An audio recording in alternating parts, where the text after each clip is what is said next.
नमस्कार दोस्तों। तो दोस्तों कल हम लोगों ने बात की थी कि किस तरीके से जो है रावण और ब्रह्मा जी का संबंध है। तो मैं आज आपको ये पूरी कहानी बताता हूँ किस तरीके से रावण का जन्म हुआ और उनका वंश कहाँ से चला आ रहा है।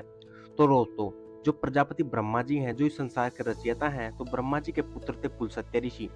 और पुलसत्य जी के जो पुत्र का नाम था वो थे पुलसत्य, जिनको के आगे जो विशर्वा के नाम से भी जाना जाता है। और दोस्तों जो विश्रवा अपने पिता के समान सत्यवादी और जो है सच बोलने वाले एक महान ज्ञानी थे। और जो विश्रवा से प्रसन्न होकर, जो विश्रवा की बुद्धि से प्रसन्न होकर महामुनि भारद्वाज ने अपनी कन्या का विवाह जो विश्रवा से कर दिया था। और वह जो कन्या है वह अप्सरा के समान सुंदर सुशील थी और वह देखने में बहुत ही सुंदर थी। और जो विश्रवा को उस कन्या से जो पुत्र हुआ उसका नाम जो है वैष्णव रखा गया, जो कि आगे चलकर कुबेर के नाम से प्रसिद्ध हुआ। और दोस्तों जो कुबेर था वो काफी बुद्धिमान शांति वाला जो है व्यक्ति था और वह ईश्वर की उपाधि धारण करता था। और दोस्तों वह जो है तपस्या के उद्देश्य से वन में चला गया और उन्होंने सभी ईश्वरों को प्रसन्न कर दिया। जब कुबेर ने सभी ईश्वरों को प्रसन्न कर दिया तो उन्होंने ब्रह्मा जी से वरदान मांगा कि वह इस दुनिया की जो है रक्षा करना चाहते हैं। तो यह बात सुनकर ब्रह्मा जी बोले कि वो भी इस जो पृथ्वी लोक के लिए एक चौथे लोकपाल की जो है सर्च कर रहे हैं, वो भी ढूंढ रहे हैं किसी चौथे लोकपाल को।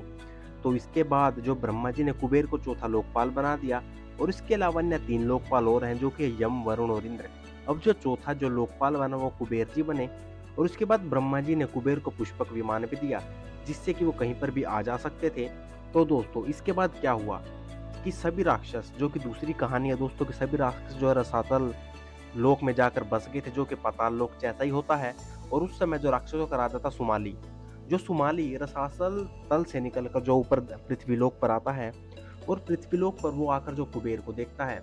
कुबेर जो अपने पुष्पक विमान से जा रहे थे और वो कुबेर की सुंदरता, कुबेर के सौंदर्य और उसकी जो है उसके जो दीप्तिमान उसका जो शरीर था उसको देखकर वो हैरान रह जाते हैं। और जब वो पता करते हैं तो उनको पता चलता है कि ये जो विश्रवा के पुत्र हैं, जो कि इतने तेजवान हैं। तो इसके बाद जो सुमाली था राक्षस राज, वो काफी अपना दिमाग लगाता है, काफी बुद्धि दौड़ाता है।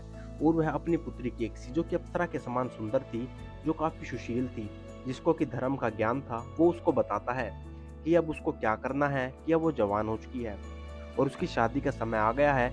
तो जो सुमाली है अपनी पुत्री केकसी को कहता है कि वो विश्रवा के आश्रम में जाए और उनसे प्रार्थना करे कि वो उसको ऐसा पुत्र प्रदान करे जो कि कुबेर के समान दीप्तिमान हो, इतना ही वो शक्तिशाली हो और ऐसे ही वो वेदों का ज्ञाता हो। और यह बात सुनकर और अपने जो है पिता से आज्ञा पाकर और अपने पिता की आज्ञा का पालन करने के उद्देश्य से केकसी जो है वो विश्रवा के आश्रम में चली जाती है। और विश्रवा के आश्रम में जाने के बाद जो है विश्रवा ध्यान में मग्न होते हैं, वो तपस्या कर रहे होते हैं। तो वो बिना उस किसी प्रकार की जो है विलंब किए वो उसके चरणों में जाके बैठ जाती है और कुछ लाइनें जो है खींचने लगती है। वो जैसे ही रेखाएं खींचती हैं तभी विश्रवा की आंख खुलती है और वह पूछती है क्या तुम कौन हो। तो इस पर केकसी जवाब देती है कि मैं राक्षसराज सुमाले की पुत्री हूँ और बाकी तो आप सब जानते ही हैं कि मैं किस उद्देश्य से आई हूँ। तभी जो है विश्रवा आंखें अपनी बंद करते हैं और तभी वो ध्यान में चले जाते हैं। और ध्यान में जाकर उसको सब पता लग जाता है और वो उसको बताते हैं कि तुम यहाँ पुत्र की प्राप्ति के लिए आई हो। तब जो विशर्वा उसको बोलते हैं ठीक है मैं तुम्हें पुत्र प्रदान करूंगा, लेकिन सभी जो तुम्हारे पुत्र होंगे वो राक्षसी स्वभाव के होंगे और वे सभी बड़े भयंकर होंगे। यह सुनकर केकसी घबरा जाती है और वो हाथ जोड़कर विनती करती है कि आप ऐसा मेरे साथ क्यों कर रहे हैं, आप ऐसा मेरे साथ मत कीजिए। लेकिन दोस्तों जो विशर्वा उसको यह आशीर्वाद देता है कि जो अंतिम पुत्र होगा वो मेरे समान बुद्धिमान, सभी वे जो है धर्म का पालन करने वाला होगा। तो दोस्तों इस प्रकार जो है रावण, कुंभकर्ण और मेघनाथ और जो अन्य इसका भाई था, जो कि जाना जाता है विभीषण, जो कि अपने धर्म के लिए जाना जाता है, उनका जन्म हुआ दोस्तों। तो ये थी इसके जन्म की पूरी कहानी। और इससे रिलेटेड और भी वीडियो जो इस यूट्यूब चैनल पर आएंगी। और यह वीडियो आपको कैसे लगी कमेंट करके जरूर बताएं। और भी ऐसी वीडियोस के लिए आप लोग चैनल को सब्सक्राइब कर सकते हैं। And thank you for watching.